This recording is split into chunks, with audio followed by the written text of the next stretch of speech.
kalau misalnya bawah permukaan, orang membayangkan, oh pasti penampang nih kalau bawah permukaan, ya kan? Nah, seperti inilah ya gambar di samping ini. Kalau di permukaan itu pasti peta dua dimensi, gitu ya. Nah, sebenarnya perlu kita garis bawahi lagi ya, ini apa namanya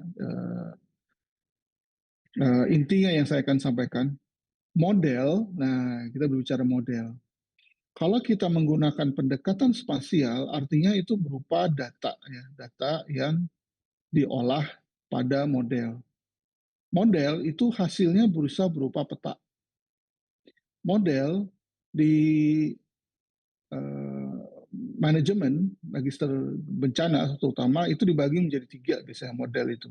Yang pertama adalah model grafis ya atau kita sebut dengan model geometri seperti grafik, chart ya, kemudian apalagi ya ada misalnya kalau misalnya di hidrogeologi itu menggunakan diagram Piper, diagram Schuller ya atau diagram Durov atau scatter dan lain-lain itu disebut dengan model dua dimensi atau tiga dimensi disebut dengan model geometri. Yang pertama itu. Terus yang kedua, seperti yang Bapak Ibu lihat di sini di depan ini ya, ini adalah yang disebut dengan model kinematis. Ya. Model kinematis ini adalah model yang memperlihatkan seakan-akan ya, seakan-akan seperti keadaan yang sebenarnya tapi tidak dengan skala atau tidak dengan ukuran. Nah, ini disebut dengan model kinematis. Nah, jadi kita membuat seperti ini, seperti sejarah pembentukan alam ya. Nah, nomor satu seperti ini, nomor dua seperti ini. Nah, ini disebut dengan model kinematis. Yang ketiga, itu adalah model dinamis. Nah, akan saya tunjukkan lagi. Nah, seperti ini. Peta seperti ini disebut dengan model dinamis, walaupun dua dimensi ya. Peta dinamis. Karena apa? Karena dengan ukuran dan dengan skala. Dan dalam keadaan yang sebenarnya. Tergantung data ya, tergantung data yang dihasilkan bagaimana ya. Nah, ini nanti kan kita ke situ.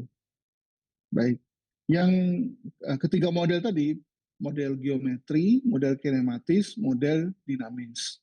Ketika melakukan tesis, tiga-tiganya bisa dibuat atau salah satu saja bisa. Ya.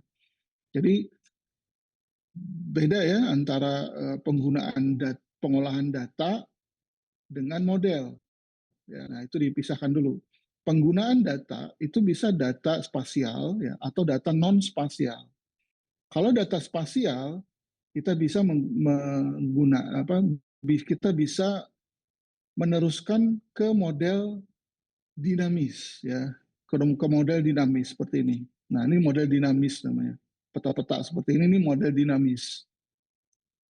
Kalau datanya dikurangi maka modelnya akan berubah itu dinamisnya ya. Kalau modelnya ditambah maka datanya ditambah maka modelnya akan berkurang. Ini namanya model dinamis. Nah, apakah model dinamis ini menggunakan data spasial? Ya, tentu saja otomatis ya dinamis. Kalau hasilnya adalah peta, maka akan menggunakan data spasial. Tapi tidak semua model itu menggunakan data spasial. Contohnya seperti ini. Ya, kita membuat suatu model kinematis namanya ya. Jadi ini model kinematis yang kita buat semau kita ya. Dengan tujuan untuk memberikan penjelasan ke audiens atau ke pembaca. Ya, ini disebut dengan model kinematis. Tidak perlu data yang sebenarnya, tidak perlu dengan skala juga. Ya. Jadi kita bisa sketsa, ya. Sketsa juga termasuk model kinematis. Tapi sketsa kadang ada, kalau sketsa lapangan tuh kadang ada skala dan arahnya ya. Nah ini tidak ada arah, tidak ada ukuran, tidak ada skala. Ini ada kinematis. Bagaimana dengan grafis? Ya, nah grafis apakah perlu seperti ini ya, di model grafis, apakah perlu menggunakan data spasial? Tergantung, ya. Nah ini tergantung. Kalau grafis itu tergantung, tergantung versus apa ini? Ya, x-nya apa, y-nya apa? Ya, ini tergantung. Nah kalau ini ya, kalau ini kan berupa penampang. Nah ini petanya yang sebelah kanan. Ini adalah penampangnya. Ini penampang, ya, penampang dari petanya. Kalau peta ini model dinamis ya. Ya, kalau ini penampang, apakah ini model dinamis termasuk model dinamis? Jawabannya iya dan tidak. Ya, kalau iya, berarti dia mengikuti petanya. Ya. Kalau tidak, berarti dia tidak punya peta. Ya. Jadi kalau model geometri itu bisa mengikuti peta atau tidak mengikuti peta. Kalau model dinamis harus mengikuti petanya. Ya. Karena kalau petanya berubah, maka penampakannya juga berubah. Ya. Contohnya misalnya apa yang bukan model apa murni geometri gimana gitu ya. Nah, ada contoh sini. Nah, model seperti ini ya, misalnya bencana Indonesia dari tahun 2021 ya. Ini kan grafik sebenarnya, grafik yang dibuat model seperti ini. Ya. Ini Indonesia ya, saya ambil dari BNPB jumlah gempa bumi ya di tahun 2021 itu sebanyak 24 kejadian gempa bumi ya, erupsi itu satu kali ya, kemudian eh, kebakaran hutan ya itu 579 kali ya, ini banyak banget ya. Kemudian kekeringan ada 15, banjir 1794 ya, banyak banget ya. Tanah longsor 1321, cuaca ekstrim 1577, gelombang pasang abrasi 91. Nah, kalau kita lihat di sini ya, kalau kita di sini lihat modelnya, itu modelnya ada ukuran skala ya. Artinya dia menggunakan skala. Tapi ya ini tapi batas antar wilayah itu kabur ya, artinya tidak detail. Batas antar wilayah ini hanya menggambarkan saja. Jadi ini perpaduan antara model dinamis keadaan yang sebenarnya dengan model kinematis. Kinematis itu menunjukkan seakan-akan. Nah, menunjukkan seakan-akan. Ditandai dengan apa? Dengan warna. Ya, perubahan warna. Perubahan warna hijau, orange, merah. Lalu di mana geometrinya? Geometri ternyata tidak harus pakai grafik ya, tapi ada data seperti ini. Ini kan data geometri sebenarnya. Nah ini data geometri, dampak bencana alam periode 1 Januari sampai 31 Desember 2022. Oh, ini 2022, ini dampak kerusakan bencana alam tahun 2021 gitu ya. Nah, ini yang meninggal dunia 728 hasil ini ya bencana alam 2021 ya. 1 Januari sampai 31 Desember 2022. Ini 2022 apa 2021 ya? Bentar, saya cek dulu. Oh ini salah ini 2021 ini. Ini 2021 itu 728. 87 hilang, menderita dan mengungsi itu sebanyak 7,6 juta. Luka-luka itu sekitar hampir 15.000 ya orang ya. Nah ini hasil dari eh, terpapar bencana. Jadi tidak sedikit ya yang terpapar bencana setiap tahunnya. Ya. Jadi total kebencanaan yang ada di Indonesia yang apa namanya terdata yang ekstrim ya yang ekstrim itu dianggap seperti gempa bumi, erupsi gunung api, kebakaran hutan, kekeringan, banjir, eh, tanah longsor, cuaca ekstrim seperti panas gitu ya. Kemudian gelombang pasang dan abrasi ya. Nah, ini sebanyak 5.402 kejadian tahun 2021. Kita lihat lagi, tahun 2022 turun. Nah, 3.544. Yang 2021 tadi kan 5.402. Nah, ini turun jadi 3.544. Kejadiannya turun gempa bumi, 24 kejadian, erupsi gunung api satu kali. Di tahun 2022, gempa bumi 28, tadi kan 24 ya, ini naik ya gempa bumi 28, erupsi sekali. Ya, barusan kemarin ya tanggal 19 itu ada erupsi Semeru ya, maaf, ya Semeru ya. Kemudian di tahun 2023 ini naik lagi ya. Kejadiannya ada 5.400. Kemudian di tahun 2024 kejadiannya turun ya. Jadi 5.400 turun jadi 3.472 kejadian. Kemudian turun lagi di tahun 2025 ini ya, terdata sampai dengan Oktober, ternyata nambah satu lagi ya, erupsi gunung api jadi 5 ya kemarin ya Semeru. Ini kan bulan Oktober terakhir. 2.591 sama Semeru hari ini ya, kemarin tanggal 19. 2.590-an. Nah, turun lagi. Loh, data ini apakah akurat? Nah, itu yang ingin saya tekankan ke rekan-rekan mahasiswa Bapak Ibu semua, apakah data ini akurat itu perlu dipertanyakan. Dari mana mencari data? Bagaimana metode pengambilan data? Apakah berdasarkan citra? Apakah berdasarkan keterangan warga? Apakah berdasarkan kejadian? Ada saksi atau gimana caranya? Ya. Nah, jadi ini tidak mudah sebenarnya. Nah, untuk itu kita kembali dulu ke atas ya. Untuk itu kita kembali lagi ke atas bagaimana cara mendapatkan data tersebut. Nah, dengan cara apa? Dengan cara melakukan yang namanya mitigasi.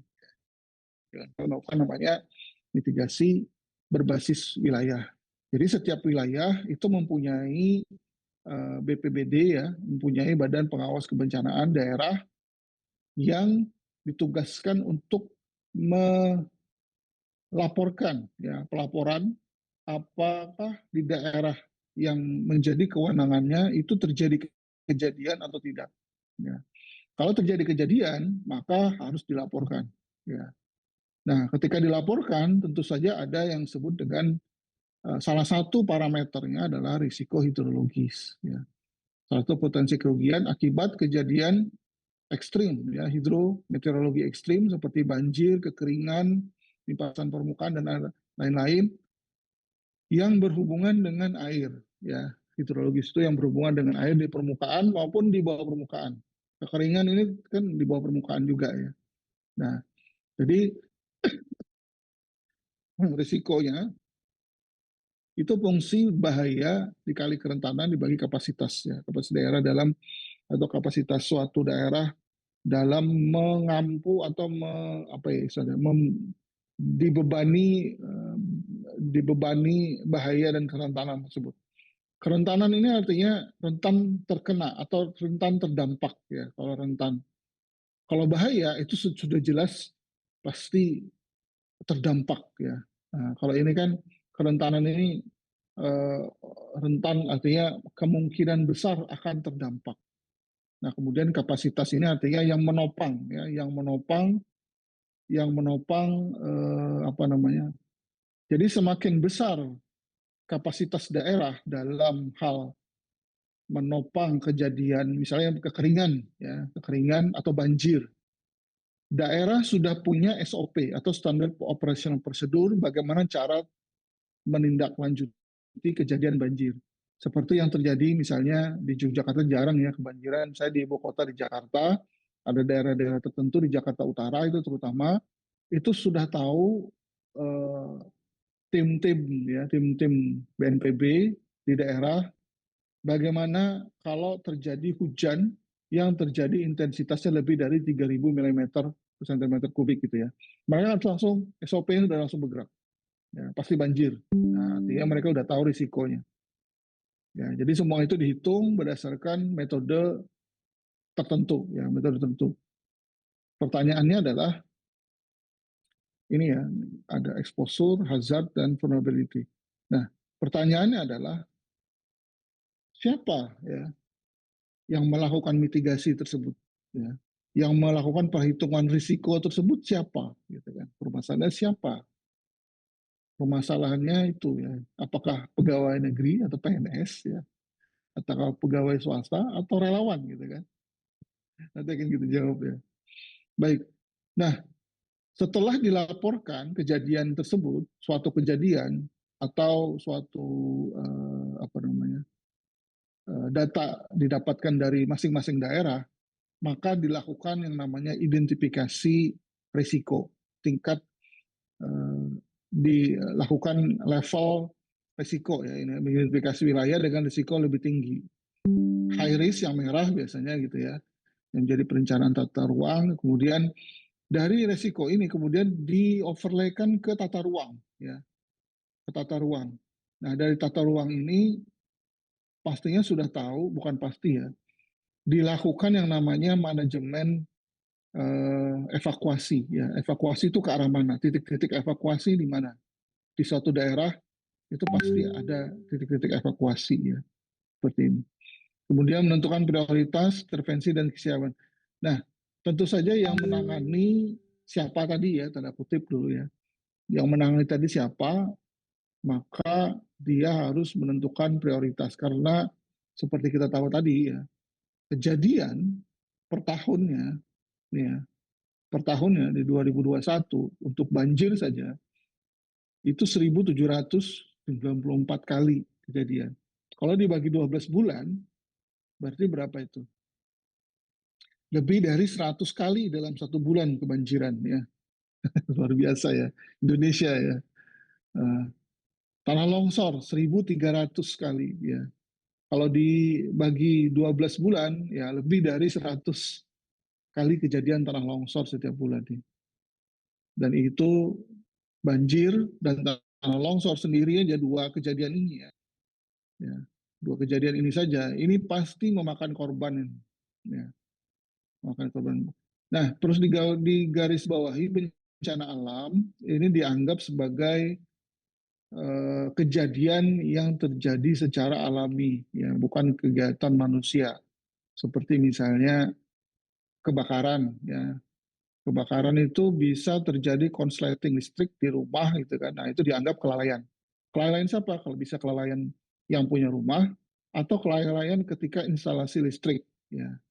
Atau kelalaian mungkin ada binatang yang nyangkut kemudian terjadi konslet dan lain-lain. Ya, itu bukan bencana alam namanya ya. Bencana alam itu kejadian yang terjadi secara alami yang merugikan atau berkontak atau berkolaborasi dengan manusia gitu ya. Baik, saya teruskan lagi ya. Uh, komponen risiko. Sekarang kita membahas tentang komponen risiko. Komponen risiko tentu saja tadi saya singgung bahaya atau hazard ya. Kemudian vulnerability, bahaya dikali vulnerability dibagi kapasitas. Di sini sudah saya berikan pengertian singkatnya ya. Kalau bahaya itu adalah potensi kejadian alam yang dapat menimbulkan kerusakan. Kalau kerentanan, tingkat keterpaparan ya. Tingkat keterpaparan atau keterlibatan ya dan kelemahan unsur terhadap bahaya. Kerentanan ini dibagi lagi ya, nanti akan kita bagi lagi. Kapasitas ya, kemampuan sistem atau masyarakat untuk menanggapi bahaya.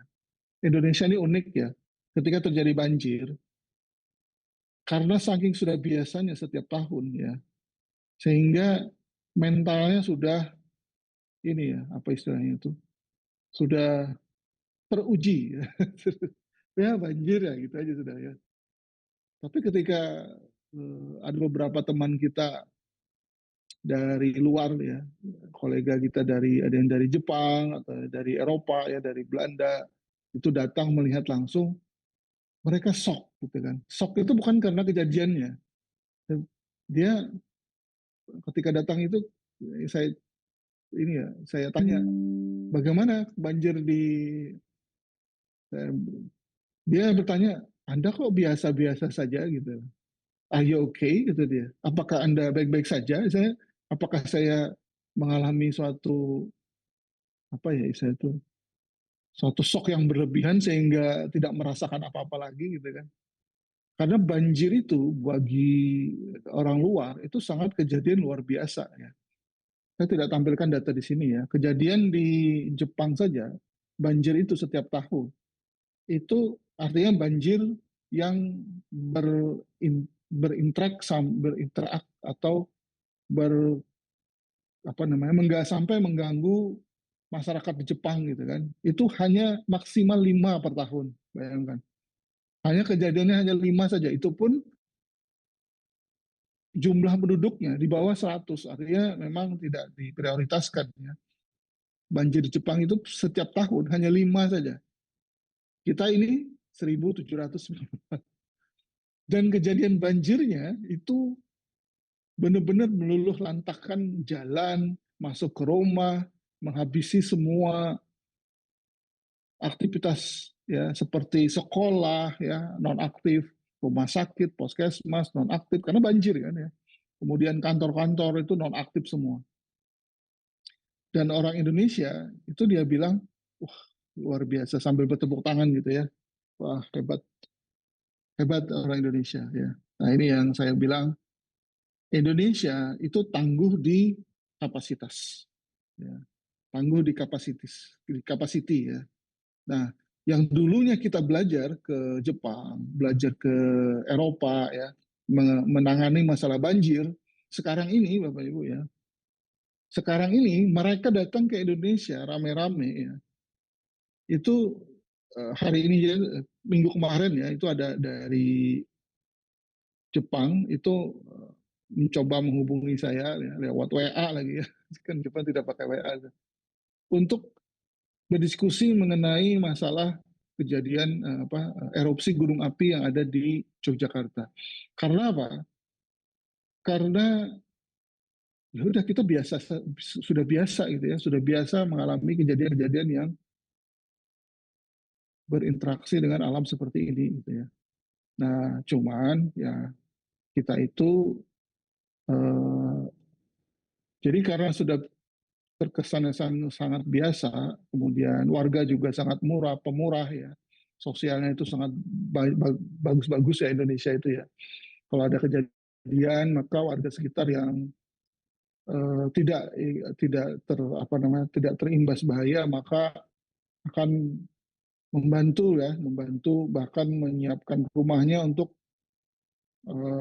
apa namanya tinggal sementara lah ibaratnya gitu ya. Nah, terus makan apa segala macam.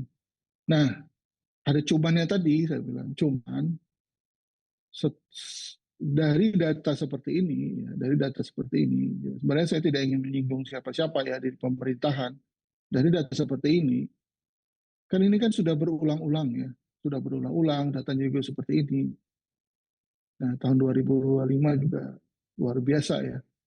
Kenapa tidak didirikan atau tidak dibangun suatu fasilitas yang permanen untuk menangani kebencanaan seperti ini gitu ya.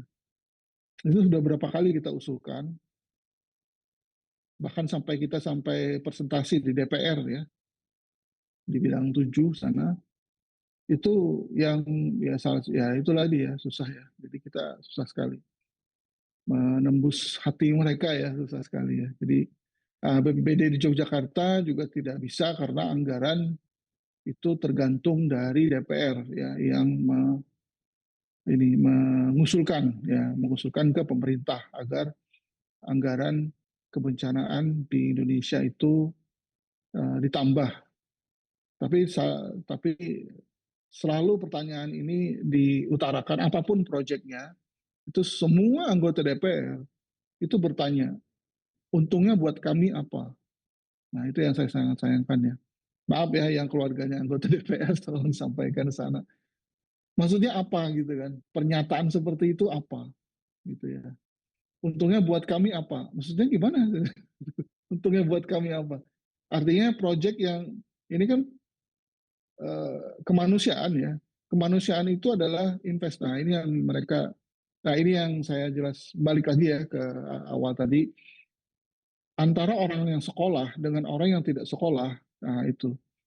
Orang yang sekolah itu empatinya tentu saja naik ya. Empati itu adalah rasa ketika dia merasa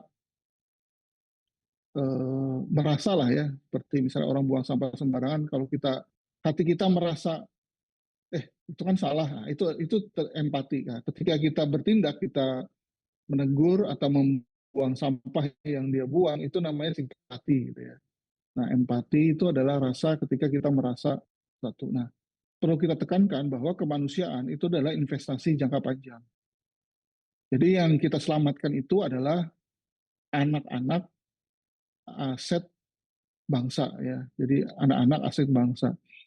Kalau mereka merasa anak-anak kita itu di pinggiran atau di daerah-daerah itu merasa ditinggalkan, maka ketika dia besar dan tumbuh, maka dia buat apa sih? Saya juga dulu tidak pernah dipedulikan, nah, gitu ya.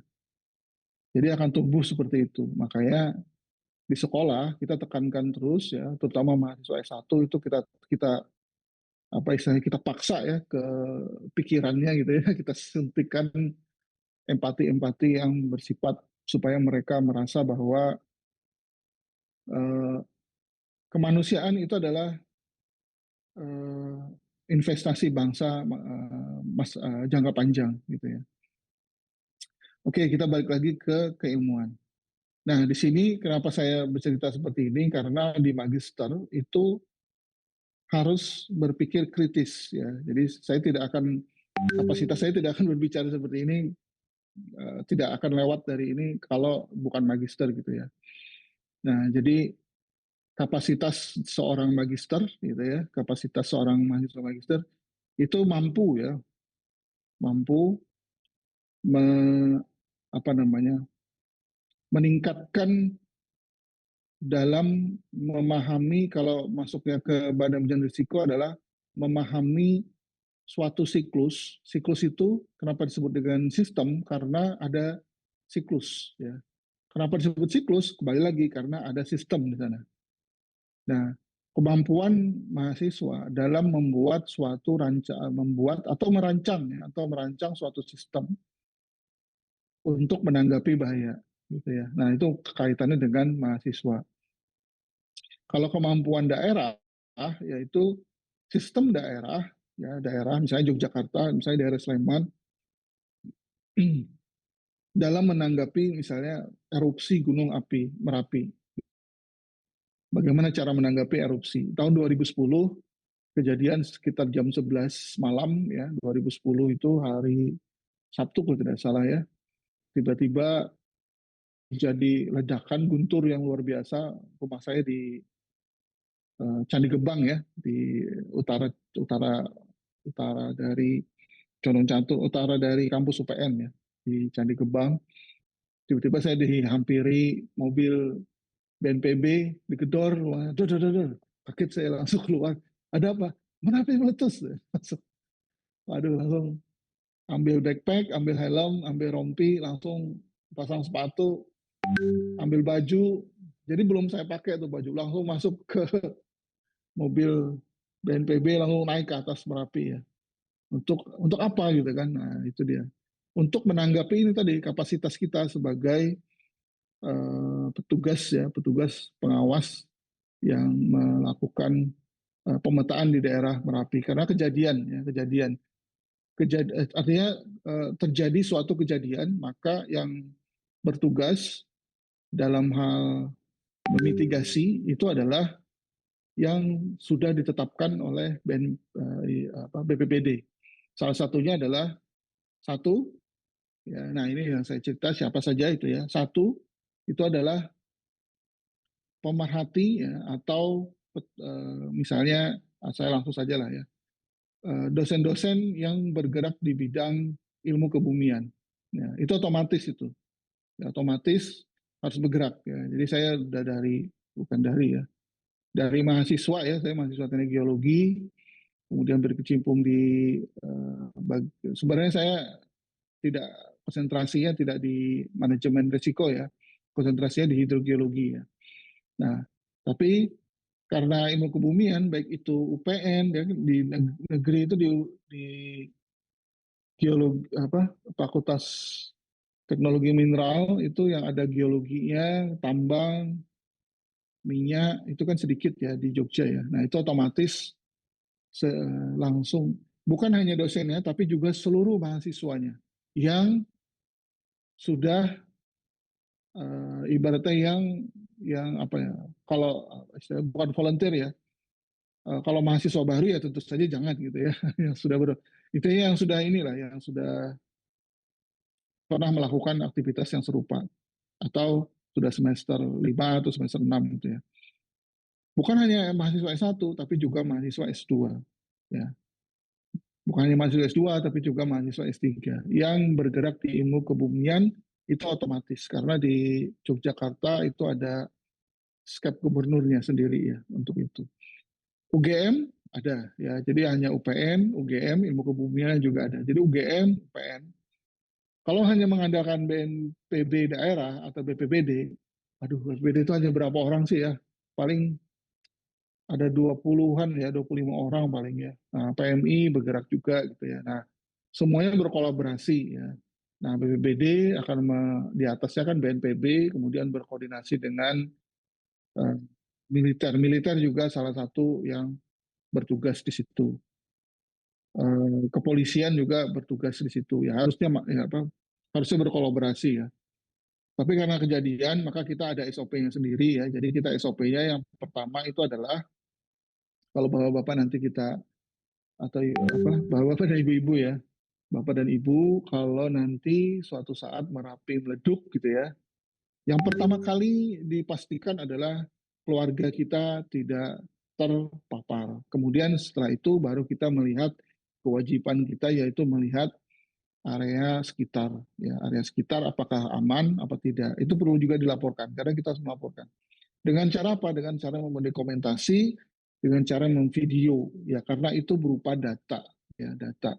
Kemudian data itu kemudian disampaikan kalau ada grup sampaikan ke grup ya. Nah, nanti grup kalau ada dosen di sana maka dosen juga akan menyampaikan ke BPBD. BPBD akan menyampaikan ke nah, jadi saling-saling ini ya, saling naik-naik.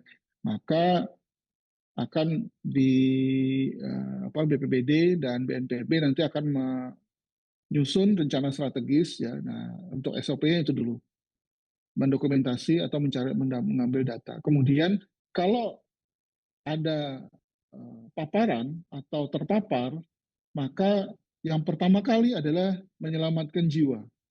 Nah, kalau kita tidak mampu, sebaiknya mundur ya. Sebaiknya mundur atau kita menyelamatkan yang kita bisa selamatkan. Tapi kalau kita mampu dan kita punya pengalaman, kita wajib menolong ya. Itu sudah risiko ya kalau di ilmu kebumian ya itu otomatis. Kalau tapi tergantung ya di setiap daerah itu berbeda-beda penanganannya ya. Ada yang berkumpul dulu gitu kan, ada yang berkumpul di suatu titik kumpul misalnya di balai desa kemudian langsung disebar. Ada yang langsung bergerak sendiri-sendiri. Kalau di Jogja itu bergerak langsung per kelompok ya, per kelompok. Jadi saya ada beberapa kawan di UPN gitu kan, itu juga seperti misalnya Pak Eko Teguh, ya Pak Eko Teguh Paripurno, nah itu kelompok kita gitu ya. Misalnya kalau ada kejadian kita langsung naik ke Merapi. Nah tahun 2010 itu di luar perkiraan kita ya, letusannya itu erupsinya besar sekali ya, 3 kecamatan terkubur. Ya. Terkubur itu artinya ada yang sebagian, ada yang seluruhnya ya. 7 desa benar-benar hilang gitu ya. Jadi banyak sekali orang yang hilang. Semuanya kita cari ya. Jadi ketika kejadian itu kita prioritaskan lalu lintas tidak ada yang naik ke atas gitu ya. Nah, itu bekerjasama dengan kepolisian dan TNI waktu itu. Kemudian istilahnya itu bukan kita sok sibuk ya, tapi kalau misalnya sudah ada yang mengerjakan, kita kerjakan apa yang kita bisa, yaitu apa? Mendokumentasi Bapak Ibu ya. Nah, mendokumentasi kejadian-kejadian itu. Karena dokumentasi itu sangat penting untuk dipelajari nanti ya. Naik ke atas kan kita dokumentasi ke atas, kemudian setelah paginya ya udah ya kita mencari warga yang hilang. Dikerahkan sekitar 250 orang di waktu kejadian itu ya di lereng Merapi. Mungkin ada Bapak Ibu ikut ya. Itu itu tidak ada satupun orang ya yang tidak menangis Bapak Ibu. Tidak ada satupun orang yang tidak menangis. Karena ketika menolong warga di atas, itu kondisinya luar biasa apa istilahnya sangat ini ya apa istilahnya itu misalnya contohnya ada anak kecil dipeluk ibunya gitu kan dalam keadaan ya seperti itulah ya jadi ada yang bapaknya mungkin dia mengasih selimut atau kasur ya terus dipeluk ya anaknya sama istri anak-anak sama istri dipeluk gitu ya nah, ya kena juga terus kena abu kan ya kita gali gitu banyak keadaan dalam keadaan seperti itu ya dan ada yang terpisah gitu kan, ada yang panik, macam-macam lah kayaknya. Nah, makanya tidak ada yang 250 orang itu yang mencari mencari warga. Sampai sekarang kan tidak, masih banyak yang belum ditemukan gitu ya. Itu tidak ada yang, jadi ya udah saya tuh ya, menangis saja gitu ya sambil nyekop tof gitu kan, atau nyekop abu gitu ya. Ya udah, ya, kejadiannya sedrastis itu ya. Itu kita ceritakan gitu kan. Harusnya ada jalan khusus atau akses transportasi khusus dari Merapi ke bawah gitu kan, yang tidak dihalang-halangi. Kemudian nah, kita minta waktu itu, tapi ya ya itu kita ketika minta-minta itu tidak disetujui oleh negara gitu kan. Untungnya buat kami apa gitu kan, mereka bilang. Ya gitulah ya. Baik. Nah, satu tugas kita adalah mengidentifikasi bahaya. Apapun bahayanya harus diidentifikasi. Ya. Mengidentifikasi. Yang kedua adalah melakukan pemetaan. Nah, pemetaannya apa? Ya. Jadi untuk melakukan identifikasi bahaya itu kan subjektif Bapak Ibu ya. Jadi saya harus menceritakan tadi kejadian di Merapi tadi karena harus masuk empatinya, harus masuk rasa empati ya. Itu rasa empati itu rasa kemanusiaan itu harus masuk dulu Bapak Ibu. Karena kalau misalnya tidak, maka oh ini tidak bahaya gitu ya. Oh ini tidak bahaya, oh ini tidak bahaya. Oh ini bahaya apa tidak ya. Nah, jadi ragu ya. Nah, jadi harus masuk dulu empatinya. Kalau sudah masuk empatinya, nah, baru bisa kita melakukan apa identifikasi bahaya.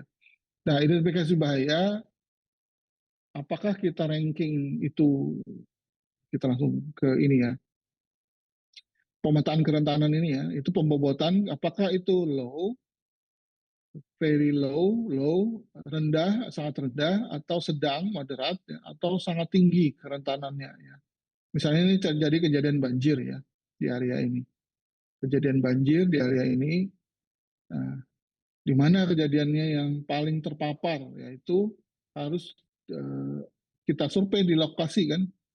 Ternyata banyak yang di area, misalnya di area ini ya, di area orange ini. Ada yang high, itu ada titik-titik merah ini, ya, misalnya seperti itu. Kemudian ada kenaikan, terjadi kenaikan apa ini datanya.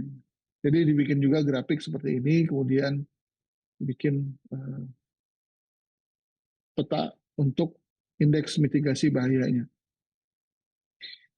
Kalau ini kan vulnerability ya, vulnerability ini kerentanan, ya, kerentanan terpapar atau tidak terpapar, ya. Yang low ini kan berarti kan terpaparnya rendah, yang kuning ini terpaparnya rendah, ya, ke arah sedang. Ini yang orange ini terpapar sedang, yang merah ini sangat mudah terpapar, ya, atau sudah bisa dipastikan terpapar.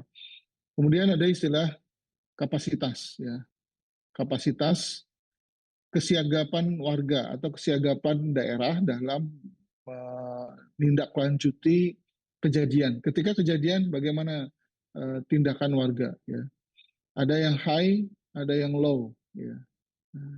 Warnanya tergantung ya, bisa warna kuning, hijau, merah gitu ya, tergantung dari kita yang membuatnya. Ya, kemudian untuk tesis sendiri itu harus ada ini yang keempat ini, analisis integratif. Integratif itu artinya ada hubungan antara sosial sama bidang yang dikaji, studi kasusnya apa. Ya, nanti ada yang disebut dengan sosial hidrologi, ya, sosial sains, sosial hidrogeologi. Kemudian dia tambah lagi dengan misalnya ada eh, apa istilahnya itu para pemuda ya, atau masyarakat di sana, bagaimana keterlibatan dari sana. Ya. Nah itu bisa kita overlaykan seperti ini. Nanti kita anggap setelah di overlay maka akan terjadi peta, misalnya peta mitigasi kapasitas ya, kapasitas mitigasi bagaimana. Kemudian penyusunan peta risiko hidrologis, misalnya kejadian banjir ini ya, saya contohkan ini adalah kejadian banjir di suatu area, ya, kejadian banjir. dari awalnya itu kecil ya, S1, S2, S3, S4 ini ya, kejadian yang pertama, kejadian yang kedua, kejadian yang ketiga, kemudian kejadian yang keempat, ya, terus ada lagi ya, seperti ini sungai yang berbeda, satu, dua, tiga, empat gitu ya. Nah, terus kemudian dibuat eh, seakan-akan bagaimana kalau misalnya dia naik, ya, sampai mana dia akan naik. Bisa integrasi dalam peta, ya, peta SIG ya, dalam software tadi, bisa juga dalam, tidak harus menggunakan ArcGIS ya, sekali lagi ya, bisa juga menggunakan Quantum GIS ya atau QGIS, bisa juga menggunakan AutoCAD atau Rockwork ya, atau misalnya kita oh ternyata digunakan software Surfer bisa ya, silahkan ya, atau membuatnya di Excel saja juga silahkan. Artinya integrasi spasial ya, ada integrasi spasial. Tentu saja ada yang namanya simbol ya, tadi ya, ada biru, kuning, merah, warna, menggunakan warna, kemudian menggunakan legenda atau keterangan gambar ya, skala, sumber data, metadata, sistem koordinat dan lain-lain. Semakin lengkap data, maka akan semakin banyak yang akan kita buat ya, intinya gitu. Semakin banyak data, semakin lengkap atau semakin banyak data yang akan kita buat. Seperti misalnya ini peta kontur dulu, tata guna lahan, kemudian ada peta topografi, misalnya kontur, slope-nya, kita bikin slope-nya, kemudian kita bikin kejadiannya, misalnya banjir, titik-titik lereng apa yang terjadi banjir atau longsor di mana, kemudian nilai-nilai ya, nilai-nilai yang lain kemudian masuk ke dalam sini. Nah, ada istilah menggunakan analitik hierarki proses ya, dengan menggunakan sistem di SPSS itu statistik ya, dengan menggunakan statistik hierarki proses. Ada juga yang menggunakan simple wake sum model ya. Nah, ini contoh AHP ya, menggunakan analitik hierarki proses ya. Dia otomatis membuat ini di SPSS, bisa bisa dibuat datanya kemudian dimasukkan ke dalam GIS.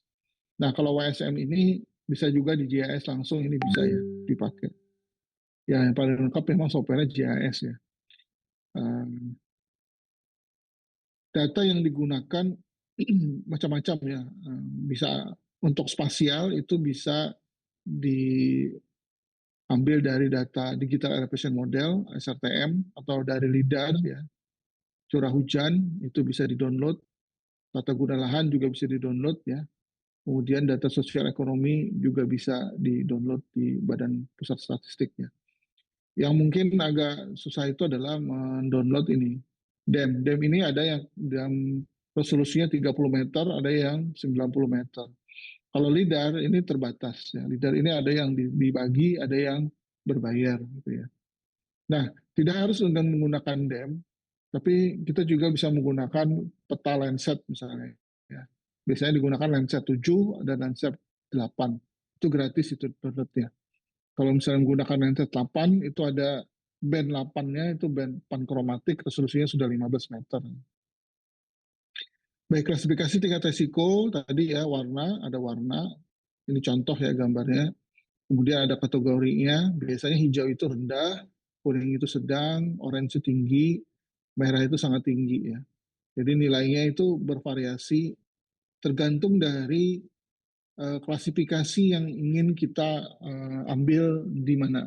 Akan tetapi sebisa mungkin ini kan interval ya, data interval 0 sampai 0,25, 0,26 sampai 0,5. Jadi tidak ada misalnya gini, 0 sampai 0,5, misalnya sini ya 0,5. Di sini 0,25 sampai 0, jadi ada tumpang tindih ya. Nah, kalau bisa sih indeks rasio itu jangan dibuat tumpang tindih. Tapi Pak, berdasarkan apa kita membuat 0 sampai 0,25? Kenapa tidak langsung 0,5 saja gitu ya? Tergantung ini ya, klasifikasi nilai yang kita overlay apa saja gitu ya. Nah, itu nanti ada teknik pembuatan peta sendiri. Karena kita mengenali dulu ya, mengenali klasifikasi tingkat resiko dulu. Nah, ini contoh-contoh ternyata kalau misalnya kita buat seperti kontur seperti ini, pewarnaannya juga bisa, kotak-kotak seperti ini juga bisa ya, kotak-kotak seperti ini, blok ya, dalam blok, blok, kemudian di overlay dengan data permukaan ya, juga bisa seperti ini. Nah, kemudian ada ini ya, hijau, kuning, orange, merah misalnya seperti itu ya. Risiko kejadian banjir yang paling eh, terpapar itu adalah yang bagian merah ini misalnya. Ini contoh saja. Nah, strategi mitigasi berbasis pemetaan risiko. Jenis mitigasi itu kita bisa tentukan apakah struktural ya, jadi mitigasinya itu biasanya dalam bendungan gitu ya. Non struktural mitigasi kita bisa melakukan sosialisasi ke masyarakat atau membuat sistem peringatan dini. Nah, ini untuk meningkatkan kapasitas dan kesiagapan di daerah untuk non struktural. Kalau struktural itu untuk mengurangi bahaya fisik secara langsung. Dengan cara membuat apa? Dengan cara membuat bendungan atau drainase ya, atau tempat aliran air. Kalau tidak bisa membuat, maka kita bisa membuat model. Nah, di sini model struktural aliran untuk mencegah banjir. Bagaimana caranya? Kemudian jenis mitigasi berikutnya adalah berbasis alam. Nah, ini melakukan perbaikan, ya, melakukan perbaikan atau perubahan atau modifikasi lereng atau modifikasi sungai gitu ya, atau perbaikan sungai atau mengalihkan sedikit aliran sungai atau mengecilkan aliran sungai untuk mengurangi ini limpasan dan erosi misalnya secara langsung. Kalau tidak bisa kita membuat model lagi ya. Kalau misalnya kita melakukan tesis, kita buat model. Yang terakhir adalah yang paling sering ya MMB mahasiswa ditesiskan itu adalah membuat kebijakan dan membuat tata ruang ya. Membuat zonasi rawan bencana berupa peta ya, peta-peta. Peta-peta. Jadi tujuannya adalah menghindari pembangunan di zona risiko tinggi ya. Tapi ini hati-hati Bapak Ibu ya. Kebijakan dan tata ruang ini ketika dipresentasikan ke masyarakat, kalau kita membuat merah di suatu area seperti ini misalnya ya, very high risk ya. Nah, ini sering sekali kejadian ya, sering sekali kejadian ketika kita ke kelurahan, kemudian kita lakukan sosialisasi, ternyata rumah ini adalah rumahnya atau apa namanya keluarganya kepala desa misalnya. Ya otomatis ya kepala desanya bilang loh kok bisa merah di situ. Nah, padahal rumah ini kan mau saya jual, jadi kan harga tanahnya nanti turun dong. Nah, gitu kan. Nah, itu suatu saat bukan suatu saat yang pernah kejadian seperti itu ya. Bukan pernah lagi ya, sering ya. Nah, apalagi merahnya seperti ini Bapak Ibu ya. Merahnya banyak seperti ini. Ya. Nah, itu mesti ditanya tuh. Itu rumah saya kena enggak, Pak? Itu pasti ya, ceritanya sama warga. Wah, tuh padahal saya mau jual itu turun harganya. Nah, ini para pengembang, developer di daerah Kaliurang itu pernah kita sosialisasi juga, itu ngamuk-ngamuk, ya, itu yang paling drastis ya. Wah ini politik dari mana? Anda kiriman dari siapa? Ini developer mana? Nah, padahal ini tidak ada ya. Kita ini berdasarkan akademis kita bilang. Ini berdasarkan perhitungan data yang kita lakukan. Nah, mereka tidak terima gitu ya, karena mereka developer perumahan, yang mana mereka membangun apa komplek perumahannya itu pas di samping sungai gitu ya. Kalau misalnya kejadian banjir apa pasti terdampak kita bilang seperti itu ya. Tapi mereka tidak mau tahu gitu ya. Intinya kita adalah suruhan saingannya katanya. Ah, gitu. Ngamuk-ngamuk gitu kan tunjuk-tunjuk. Nah, untung ada Kapolsek waktu itu di situ jadi tenang ya. Ada polisi, nah, ada perangkat desa juga. Tapi dia tetap wah ini pasti suruhan si ini si ini si ini. Ya, siapa gitu ya. Kita ya waktu itu ya dengan Pak ET juga waktu itu. Ya ngamuk-ngamuk mereka ya. Jadi kadang-kadang kita harus hati-hati dalam melakukan yang namanya nah tadi ya kebijakan dan penetapan zonasi rawan bencana ini ya. Di tata ruang ini juga harus hati-hati. Karena ini paling banyak diminati oleh mahasiswa magister kebencanaan ini membuat zonasi rawan bencana ya. Mungkin ada Bapak Ibu yang sudah berencana membuat zonasi, ya hati-hati ya. Karena ini pasti akan dipublikasi.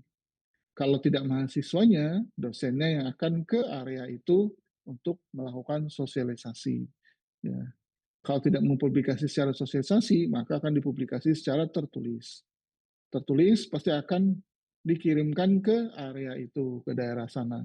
Ketika itu, nah, mungkin karena di Jogja itu sering, maka mahasiswa S1 yang melakukan zonasi rawan bencana itu S1 gitu ya. Kapasitasnya mungkin mungkin dipahami, mungkin salah atau mungkin salah dalam metode, berbeda metode maka perhitungan salah. Tapi saya tekankan lagi hati-hati karena Bapak Ibu semua di sini adalah magister setingkat di atas dari S1 ya. Hati-hati dalam melakukan yang namanya zonasi rawan bencana ya. Kalau paling aman gimana Pak Heri misalnya? Yang paling aman adalah dua ini. Melakukan model saja. Ya, model, pemodelan, dan eh, melakukan yang namanya sosialisasi atau membuat sistem peringatan dini secara eh, modeling ya, secara modeling saja ya. Nah, dua ini yang paling aman. Tapi kalau misalnya mau semuanya, bagaimana kalau misalnya struktural kita bikin, non strukturalnya kita bikin juga, kemudian restorasi atau konservasi alam yang kita bikin juga, kebijakan tata ruangnya kita bikin juga. Saya kasih jempol ya. Belum ada mahasiswa yang membuat jenis mitigasi selengkap itu selama ini. Ya. Biasanya memilih salah satu atau dua dari jenis mitigasi ini. Ya, jadi strategi yang mana yang diambil silahkan ya, bisa satu, bisa dua, bisa semuanya. Tapi belum pernah ya ada, setahu saya ya, eh, terakhir itu 2 minggu yang lalu saya baca ya, eh, di MMB belum pernah ada yang mitigasi yang semuanya. Hampir semuanya, tapi ada yang kurang itu biasanya yang ini merestorasi atau melakukan konservasi atau melakukan eh, apa namanya rekayasa dalam eh, apa ke apa rekayasa mengalihkan atau mengurangi dampak. Dia mengkaji tentang aliran lahar dingin yang mengalir setiap musim hujan. Ya, mahasiswa tersebut melakukan pemodelan struktural, kemudian melakukan pemodelan peringatan sistem peringatan dini, kemudian melakukan zonasi. Ya, tapi ini tidak dilakukan. Ya. Nah, ini bisa ditambahkan nanti ya, bisa ditambahkan dilakukan sama kemudian yang kebaruannya mana ini kebaruannya misalnya merestorasi atau konservasi daerah aliran sungai ini contoh ya contoh saja untuk melakukan yang namanya mitigasi. Oke, kemudian studi kasus ya misalnya di kejadian banjir di daerah aliran Kalicode ya di Yogyakarta apakah terdampak ya setiap tahun terdampak kemarin malam kejadian lagi banjir ya kan kemarin sore ya, kalau tidak salah siang, dari pagi kan sudah mendung ya. Nah di Kali Code itu terjadi kenaikan mata air sungai secara tiba-tiba karena kiriman dari utara ya, utara langsung run off-nya tinggi, peresapannya kurang sehingga terjadi banjir. Nah banjir karena, nah ini dia, karena selokan dan sumur resapan yang banyak, maka banjir hanya selama kurang lebih setengah jam. Bisa dikurangi ya. Kalau dulu lebih dari 2 jam. Nah, sekarang bisa dari setengah jam. Kenapa? Ya kan? Nah, kenapa? Karena ini tadi masuk ke restorasi.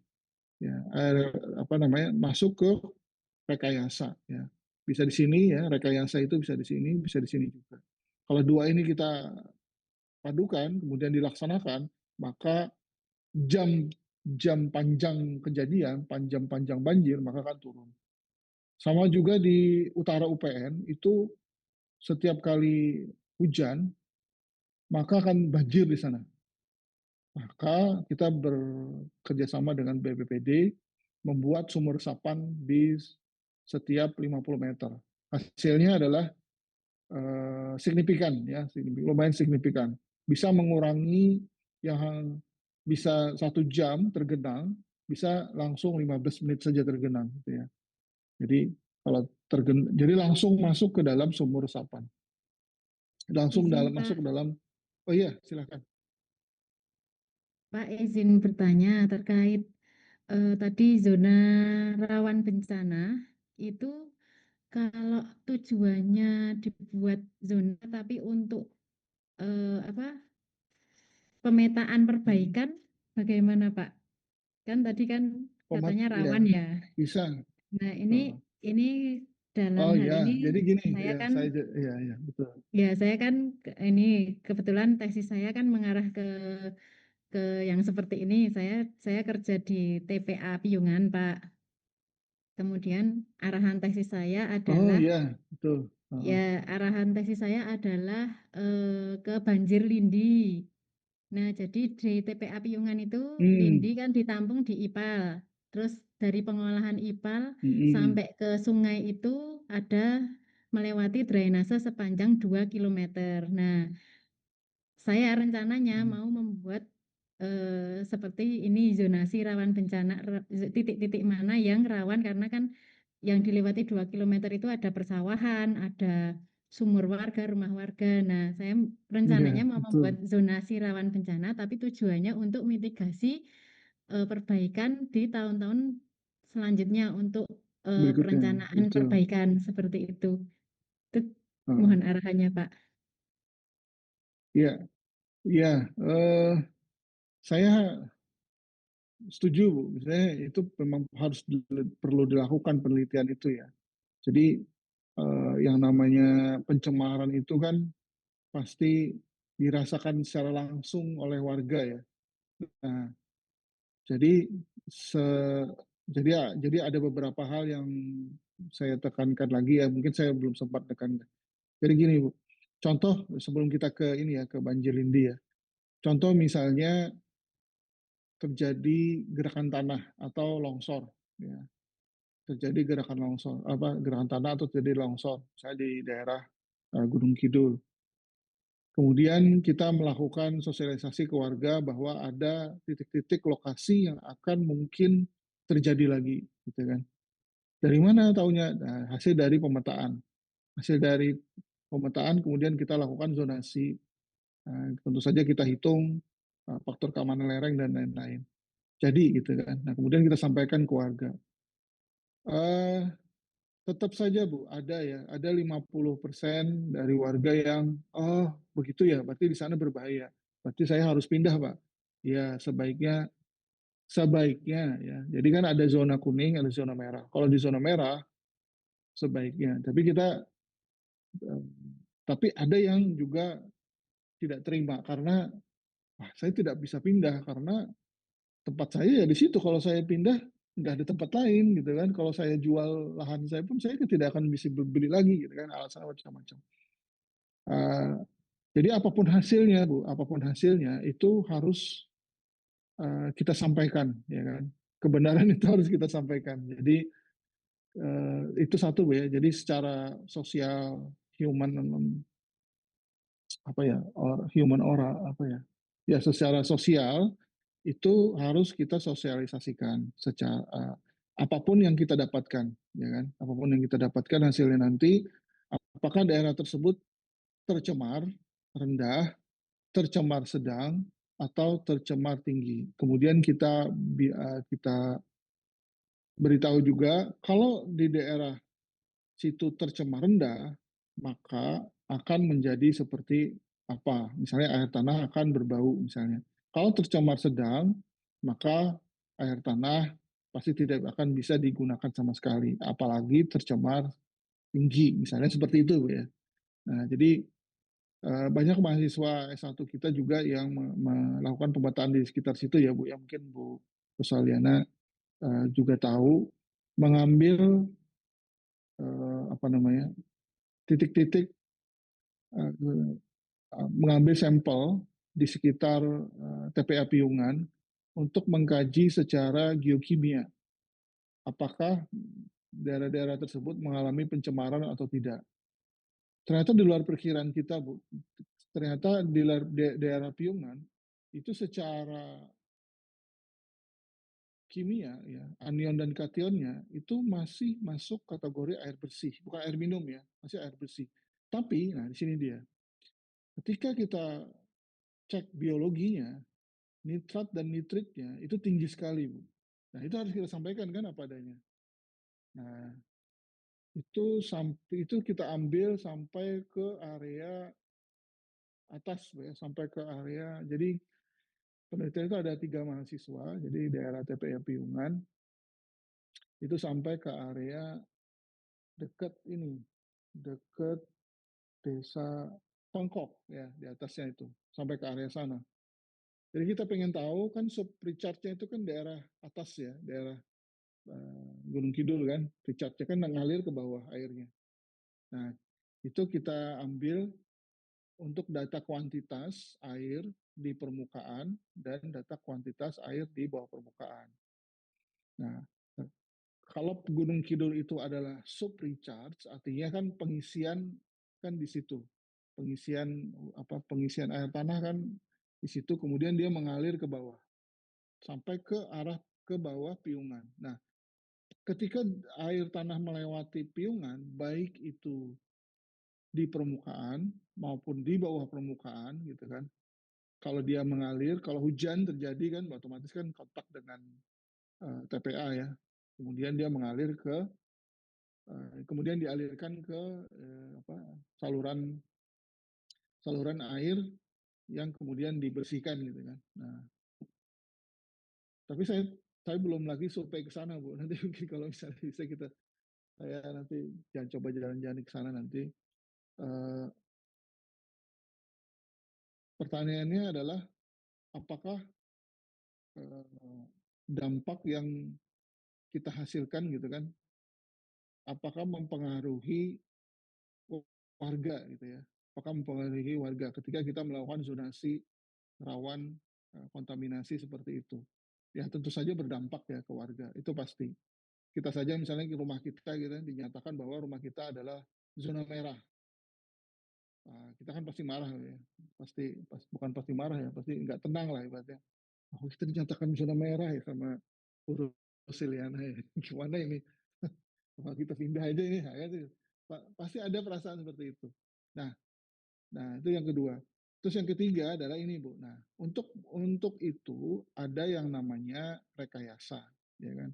Ada namanya rekayasa atau kita sebut dengan treatment. Treatment itu pengolahan air bersih. Ya, jadi yang terdampak, yang merah itu adalah yang diprioritaskan mendapatkan treatment atau mendapatkan apa istilahnya itu sosialisasi yang lebih dalam lagi dalam mengelola atau mengolah air sumurnya. Ya, jadi tidak berhenti. Jadi kita tidak bisa menyuruh orang pindah gitu kan tidak bisa. Jadi kita melakukan treatment atau melakukan pengolahan. Misalnya airnya memang secara langsung tercemar gitu ya. Misalnya ya, contoh saja, zonanya warna merah. Maka kita harus memberikan sosialisasi kepada yang punya sumur, Pak, Ibu, bahwa treatmentnya seperti ini loh. Akan kita bantu. Jadi kita bantu dari awal. Misalnya ingin menjernihkan airnya, maka kita akan pakai kaporit atau tawas ya dalam porsinya ada porsinya tersendiri gitu ya.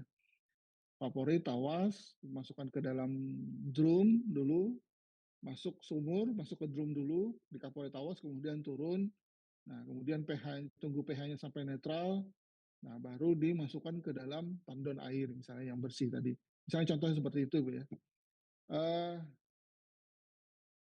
ada pertanyaan, Pak, uh, bagaimana kalau misalnya kita pakai, misalnya airnya kita angkat, kemudian kita uh, pakai ini yang alami, pakai arang, pasir, sabut kelapa gitu kan. Nah, itu urutannya gimana? Urutannya dari halus ke kasar gitu ya. Dari pasir dulu, kemudian pasir kerikil, pasir kasar, arang, atau sabut kelapa, baru arang gitu kan.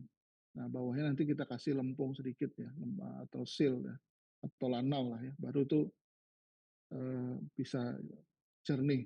Tapi, ya ini dia tapi, itu bisa menjernihkan air, akan tetapi biologinya belum bisa atau mikrobakterinya tidak bisa selesai, ya tidak bisa punah. Bagaimana caranya? Caranya kalau misalnya mau bermodal sedikit ya dengan cara melarutkan klorin, ya dengan melarutkan klorin. Satu tandon itu berapa mili gitu ya klorinnya, jadi dia terendapkan tuh ininya mikrobakterinya.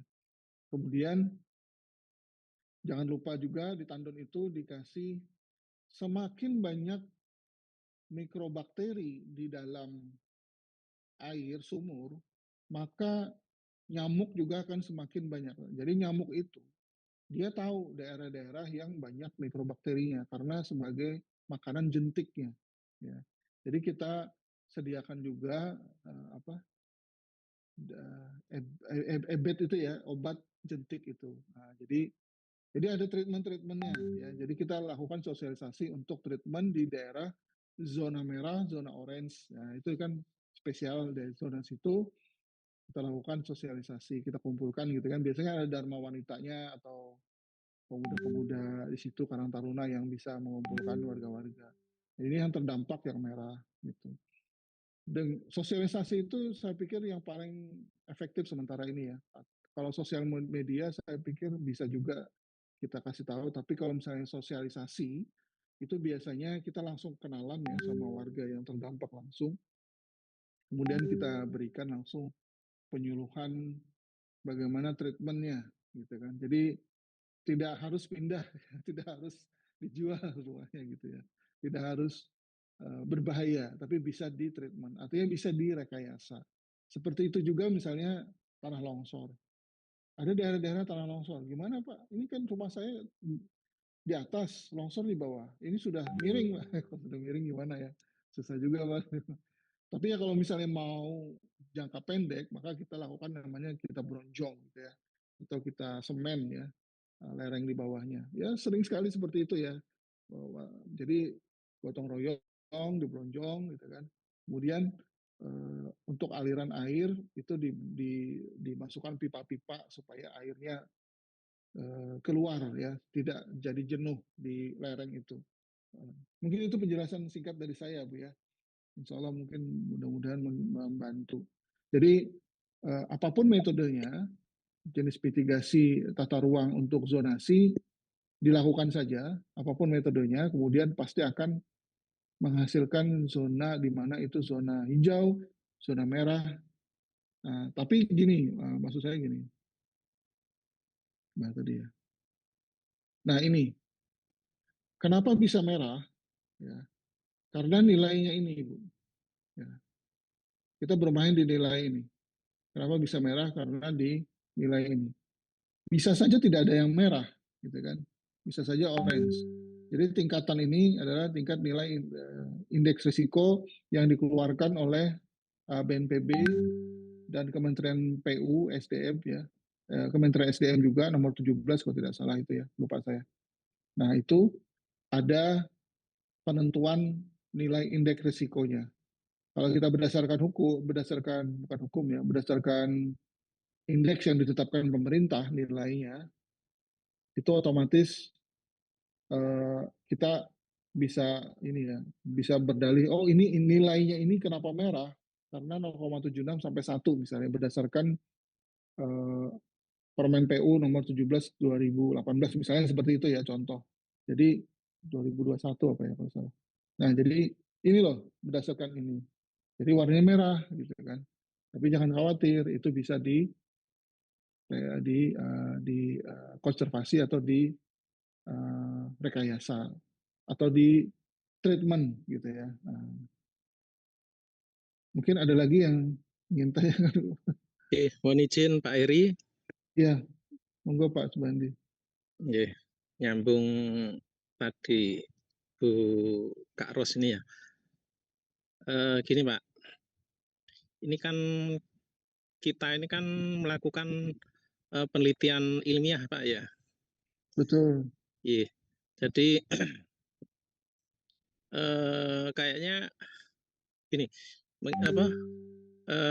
mungkin nggak kita itu sampai keseret ke masalah hukum, Pak. Misalkan Bu Ros ini menyampaikan penelitiannya kayak gitu, terus ada yang tidak terima dan merasa dirugikan, terus menuntut ke ranah hukum gitu, Pak, ya. Ya. Kira-kira ada nggak celah di undang-undang kita itu seperti itu, mengingat kasusnya ijazah palsu itu kan dari penelitian ilmiah juga kan, Pak, tapi nyatanya juga sampai sekarang juga kasusnya sampai ke tersangka, Pak, ya. Ya. Terus yang kedua, setelah kita memetakan ini kasusnya yang terbaru itu kan erupsi Semeru, Pak, ya. Jadi erupsi Semeru itu Betul.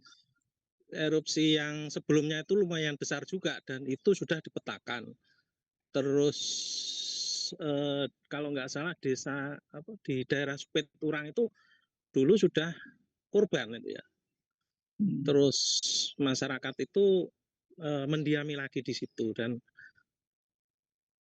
erupsi terbaru itu kan ada korban juga, walaupun entah meninggal atau enggak kita kurang tahu, Pak, ya. Tapi intinya kan apa ya? Itu resiko masing-masing barangkali, Pak, ya. Jadi kalau sudah dikasih tahu itu zona merah, ya risikonya tanggung sendiri, Pak. Ya, Jadi betul. karena manusia itu kan memindahkan, merelokasi manusia itu kan tidak segampang Ya, susah, Pak. memindahkan Betul. barang kan, Pak, ya, atau binatang Betul. barangkali gitu ya. Terus barangkali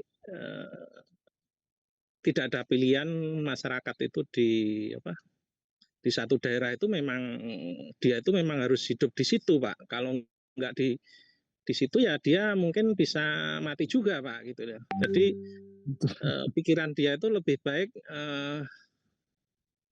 tinggal di rawan zona merah bencana itu, Bencana. tapi ada kemungkinan juga dia kalau ada erupsi dia lari gitu ya.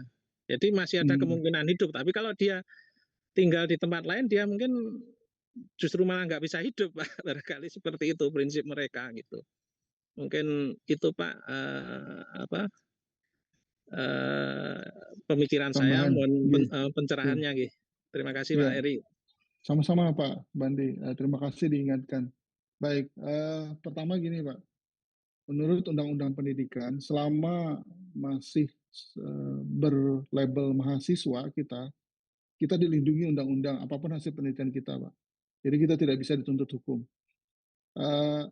Bisa dituntut apabila kita plagiasi. Nah, itu bahaya, itu tidak bisa. Kemudian bisa dituntut apabila kita melakukan pencurian data, misalnya tidak seizin perusahaan atau suatu instansi gitu ya. Nah, itu pencurian data itu tidak bisa. Jadi plagiasi, pencurian data. Satu lagi adalah kita bisa dituntut, bahkan universitasnya ya menuntut apabila tidak disetujui oleh dosen pembimbingnya atau ketua jurusannya gitu ya, atau universitasnya gitu ya. Nah, itu. Nah, jadi ada detail-detail seperti itu. Misalnya gini, ada mahasiswa S1 ya, pernah kejadian ngotot mau melakukan eksplorasi di daerah perbatasan sengketa ya di Kalimantan Utara. Ya nggak bisa, nggak boleh. Akhirnya berangkat sendiri dia. Berangkat sendiri, ya udah akhirnya diputuskan karena berbahaya ya, akhirnya ya karena berbahaya sehingga intinya universitas tidak mengizinkan ya. Jadi ya panjang itu akhirnya urusannya ya. Jadi nah, akan tetapi kalau selama itu data itu kemudian dihasilkan, kemudian dipresentasikan, kemudian disosialisasikan, kemudian dipublikasikan, selama dia itu menyandang mahasiswa ya, atau lulusan, baru lulus lah itu graduate hasil tesisnya, itu tidak bisa dibebani hukum. Secara internasional juga tidak bisa. Itu satu, berlindung Undang-Undang Dasar ya di bagian pendidikan, keputusan Menteri Pendidikan juga seperti itu ya. Ada pasalnya yang melindungi hasil riset ya. Nah, kemudian Kalau mohon ya izin, kalau gimana Pak? peneliti gimana Pak? Kalau peneliti seperti peneliti BRIN gitu, yang Ya, profesinya peneliti gimana Pak? peneliti ada sendiri Pak ini ya, ada sendiri, dilindungi juga, dilindungi. Intinya dilindungi Pak.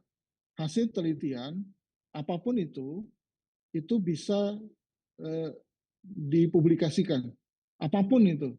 Nah, kemudian seperti contoh kasus Roy Suryo itu ya, nanti akan saya bahas juga ke sana. Nah, yang bisa bisa memutus bisa mencegat banding atau mencegat ini untuk peneliti Pak ya. Kalau mahasiswa nggak bisa dicegat banding ya. Untuk mahasiswa apapun hasilnya itu pasti dilindungi oleh undang-undang. Tidak bisa ditangkap lah ibaratnya, tidak bisa dipenjarakan juga. Apalagi undang-undang yang baru ya tentang masalah lingkungan itu dilindungi ya, undang-undang yang baru. Uh, Kalau peneliti itu ada klausal satu ini ya, ada celah di sini. Kalau yang peneliti di BRIN atau di universitas, dosen gitu kan, atau di Bapeten atau di inilah peneliti lah ya, di Badan Geologi atau di SDM, itu peneliti bisa dikenakan, bukan dikenakan pasal, tapi bisa dibanding.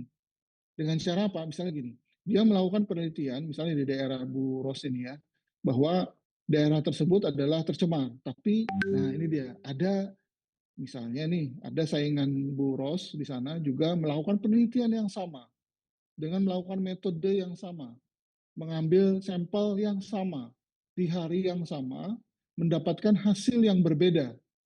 Ya, ini dia. Mendapatkan hasil yang berbeda, ternyata yang harusnya itu adalah eh, kalau misalnya Bu Ros bilang itu daerahnya adalah berbahaya atau risiko tinggi. Tapi misalnya saingan Bu Ros ini bilang, oh enggak, hasil hitungan saya tidak seperti itu. Nah, sehingga ketika Bu Ros lebih dahulu mempublikasikan, maka ada istilah tuntutan banding, ya banding dari hasil penelitian yang kedua. Ternyata hasil menuding bahwa hasil penelitian Bu Rosliana ini adalah, ini contoh Bu ya, contoh saja, hasil penelitian Bu Rosliana ini ternyata dugaannya salah. Nah, tapi ingat, dia harus melakukan penelitian yang sama. Nah, begitu Pak Subandi. Jadi apapun yang kita lakukan penelitian apapun itu, ya peneliti, seorang peneliti ya, itu bisa dibanding atau di compare apakah. Nah, jadi kita juga bisa seperti itu. Kita misalnya melihat, oh ternyata daerah ini berbahaya nih, gitu kan. Oke, kita lakukan penelitian yang selanjutnya, ya.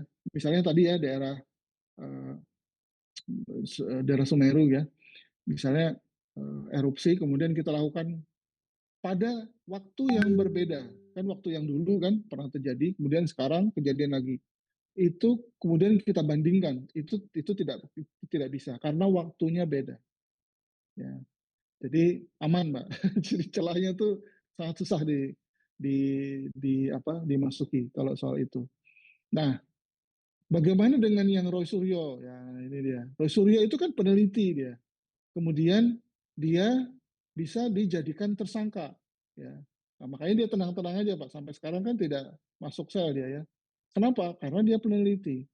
Nah, kalau peneliti harus dibandingkan nanti ketika dipanggil ke pengadilan, maka apa istilah itu, jaksa akan meminta atau pengacaranya meminta mana hasil bandingnya, gitu ya.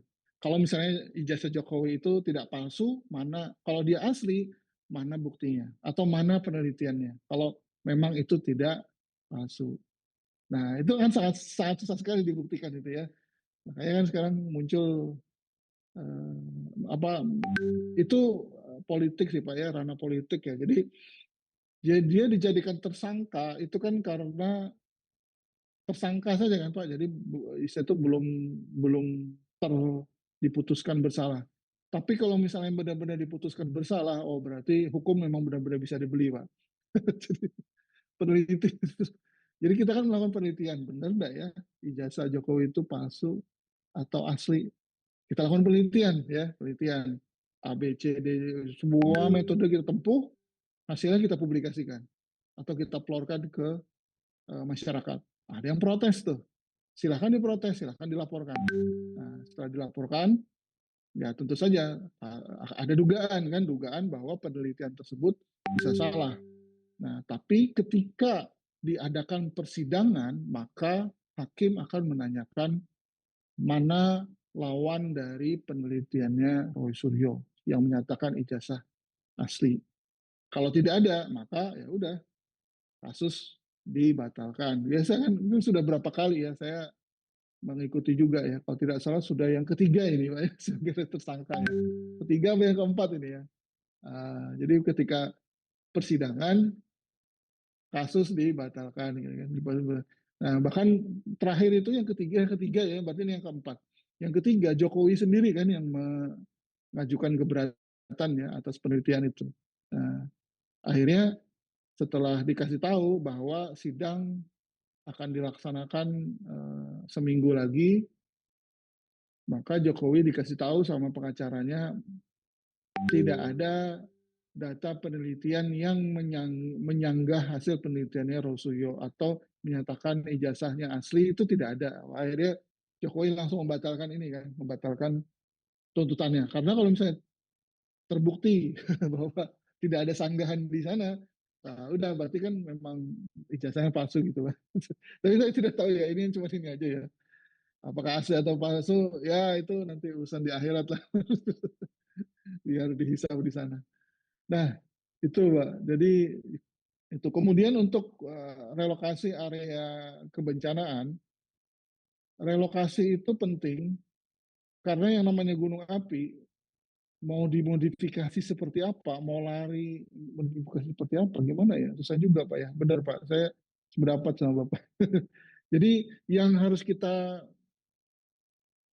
apa ya sosialisasikan itu bukan mitigasinya, malah kalau orang tetap kalau ada peringatan dini segera pergi gitu kan, maka dia harus pergi atau merelokasikan tempat tinggalnya bahkan ya, karena daerah tersebut pasti terpapar bahaya.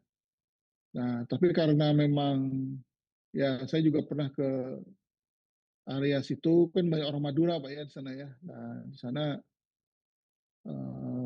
keras Pak orangnya, keras dan apa ya ibaratnya membuat orang berpikir bahwa pindah itu mustahil gitu memang ya. Jadi ya itulah salah satu tantangan kita juga Pak ke depannya itu bagaimana atau mendapatkan cara atau mendapatkan rumusan gimana mendapatkan pemahaman atau memberikan rasa bahwa bahaya itu ada loh.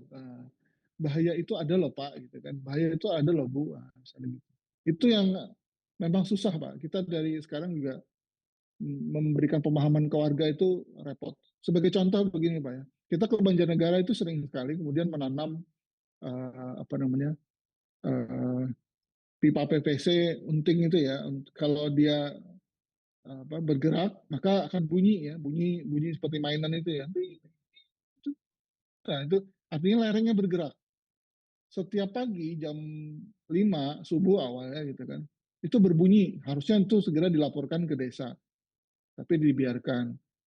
2 hari kemudian, bukan, 3 hari kemudian berbunyi lagi. Kemudian setiap hari berbunyi, akhirnya apa yang dilakukan warga Pak? Kabel speakernya diputus, digunting mereka. Tek. Nah, jadi nggak ada bunyi lagi. 2 hari setelah digunting, longsor Pak.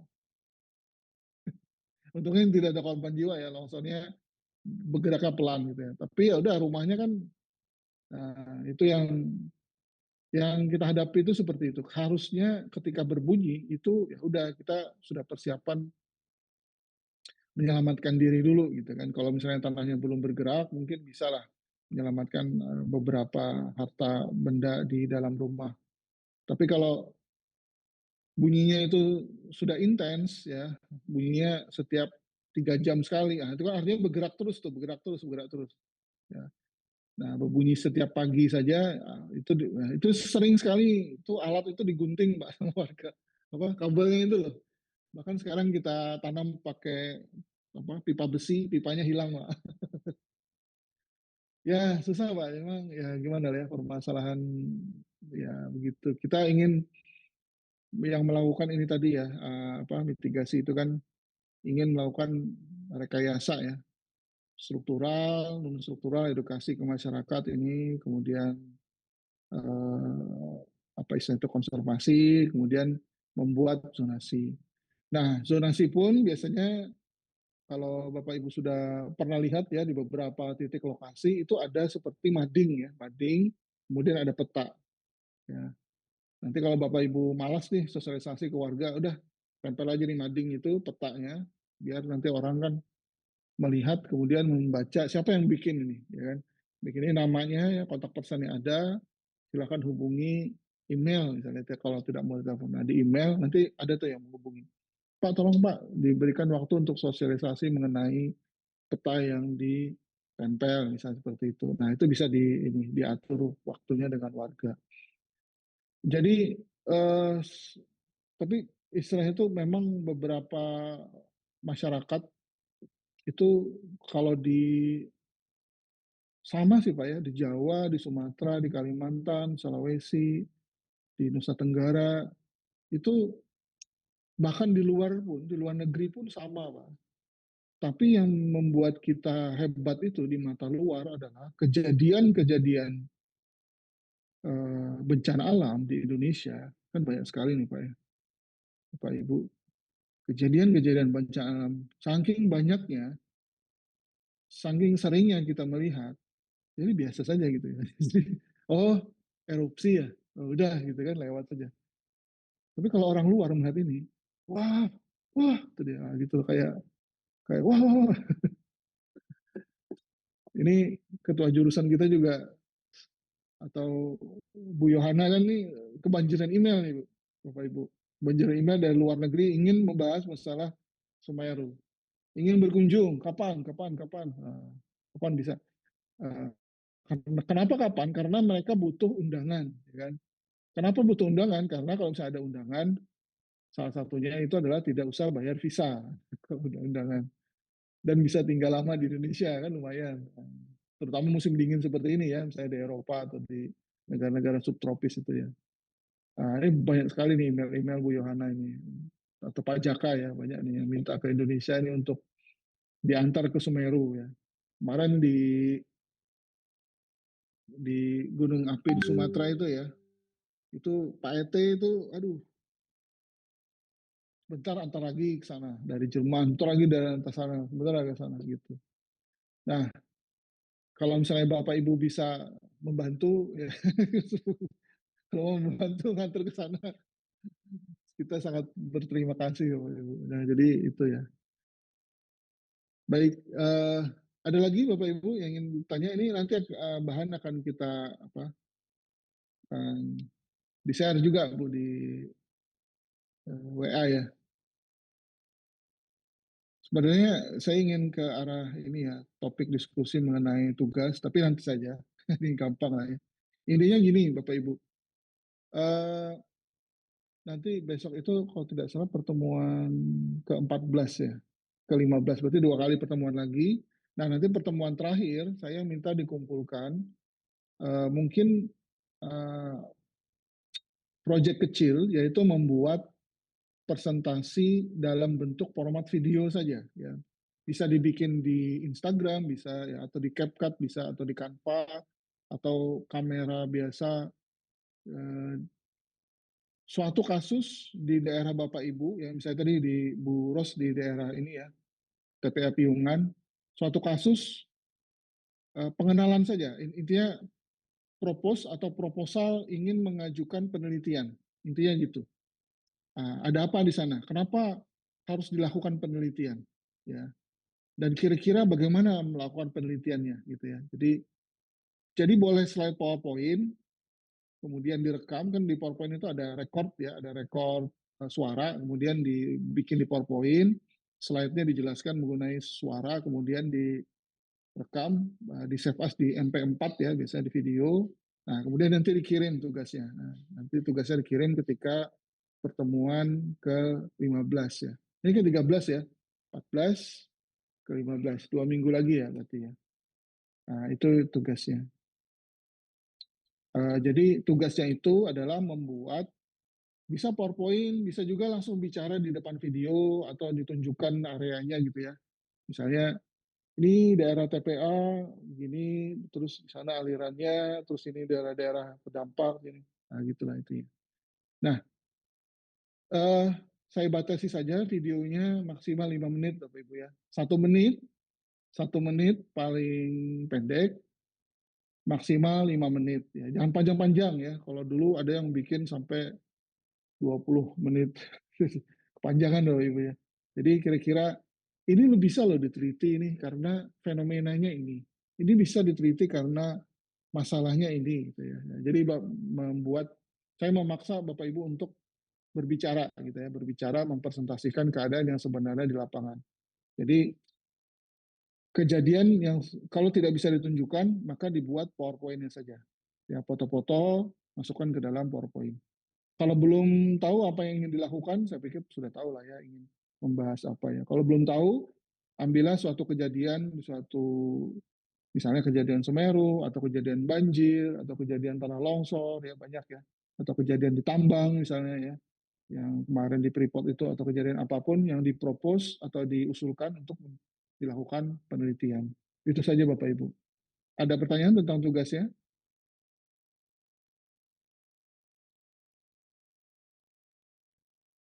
Oke, tidak ada ya. Oke, cukup jelas. Mohon izin, Saya Pak. pikir, ya silakan Pak. Ini pembagian kelompok, ini tugas kelompok Pak ya? Enggak Pak, maaf, maaf, maaf. Mandiri. Mandiri Pak, maaf. Ini Oh saya iya. untuk yang kemarin ini. Mahasiswa mandiri. Ya, tidak kelompok. Jadi ini Terima aja kasih Pak. tugasnya aja. Jenis tugasnya sebenarnya macam-macam, cuman saya jadikan satu saja. Tugasnya adalah fokus pada topik apa yang menjadi proposal ya, yang dipropos apa. Berupa video saja Pak ya. Nanti tidak usah presentasi, tapi berupa video saja dikirimkan nanti ke saya, atau nanti pas kita ketemu nanti dikirimkan ke ini ya, apa namanya, ke chat di sini ya. Atau di WA saya juga tidak masalah, atau ke email, nggak apa-apa, nanti kita pengumpulan tugasnya. Baik Bapak Ibu, Iya. ada lagi pertanyaan? Izin Pak, Ya silakan Pak tadi Heri. menindaklanjuti itu Pak, apa namanya, air yang layak itu yang mengandung kation. Kira-kira kation dan anion yang itu berapa sih Pak yang layak itu Pak, air itu Pak? Kapten dan anion yang layak Pak ya? Oh Iya. iya, ya itu bisa berdasarkan apa namanya, undang-undang Menteri Kesehatan, apa peraturan Menteri Kesehatan atau keputusan Menteri Kesehatan ya, ada itu Pak. Jadi anion dan kation. Kemudian ada juga berdasarkan WHO Pak. Itu batasnya berapa, minimalnya berapa. Kation itu kan ada N, K, Ca, Mg gitu ya. Anionnya kan ada Cl, HCO3 sama SO4. Nah, kalau tidak salah masing-masing itu 0,2 atau 0,1 gitu Pak ya. Jadi ada ini kok macam-macam itu ya ininya parameternya. Mungkin bisa saya tampil dulu, Bu Sari mungkin pernah ya menampilkan itu ya. Nanti minggu depan lah Pak ya saya tampilkan ini ya, apa namanya, batasan-batasannya. Kalau misalnya ketik di Google bisa juga batas kation dan anion, enter gitu. Ada Pak. Batas-batasnya. Menurut Menteri Kesehatan ada, menurut WHO juga ada ya. Itu Pak. Nanti saya sampaikan minggu depan insya Allah. Oke, Bapak Pak. Ibu, ada yang Iya Pak, terima kasih. ya sama-sama tanyakan lagi? Oke, tidak ada, saya tutup juga dulu ya Pak ya. Terima kasih atas atensinya. Saya stop share screen, sebentar saya print screen dulu Pak ya. 1, 2, 3. 1, 2, 3. Oke. Ya, saya tutup. Terima kasih. Assalamualaikum warahmatullahi wabarakatuh. Sampai jumpa minggu depan. Waalaikumsalam warahmatullahi wabarakatuh. Waalaikumsalam warahmatullahi wabarakatuh. Terima kasih, Terima Pak. kasih Pak Eri. Ya, sama-sama Pak. Sama-sama. Ya, Mohon izin keluar. oke. Saya end meeting for all.